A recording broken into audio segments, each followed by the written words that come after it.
প্রযুক্তিগত সক্ষমতা বৃদ্ধির মাধ্যমে র্যাবকে স্মার্ট বাহিনী হিসেবে কর্মপরিধি বাড়ানো সহ ৫টি বিষয়ে নির্দেশনা দিয়েছেন নবনিযুক্ত মহাপরিচালক ব্যারিস্টার হারুনুর রশিদ।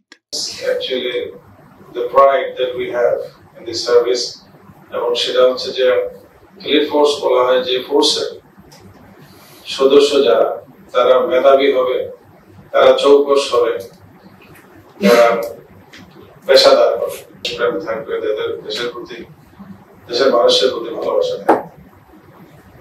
তাইলে সেই ফোর্স হচ্ছে একটা এলিট ফোর্স। এখন জন্ম সনদ দিয়ে খোলো বিকাশ স্টুডেন্ট অ্যাকাউন্ট। নিজের বিকাশ নিজে কর। সকলকে পুরোপুরি সচেতন থেকে মানবাধিকার সমুন্নত রেখে নিষ্ঠার সাথে কাজ করার উপর তিনি নির্দেশনা দেন।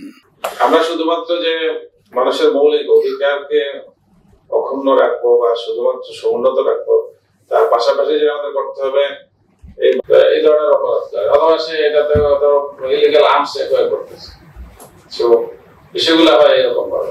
বেআইনি কোনো কাজে যাতে র্যাব সদস্যরা না জড়ান সে ব্যাপারে গুরুত্বারোপের পাশাপাশি প্রধানমন্ত্রীর নির্দেশনা অনুযায়ী দুর্নীতির বিরুদ্ধে র্যাবের দৃঢ় অবস্থান পুনর্ব্যক্ত করেন তিনি।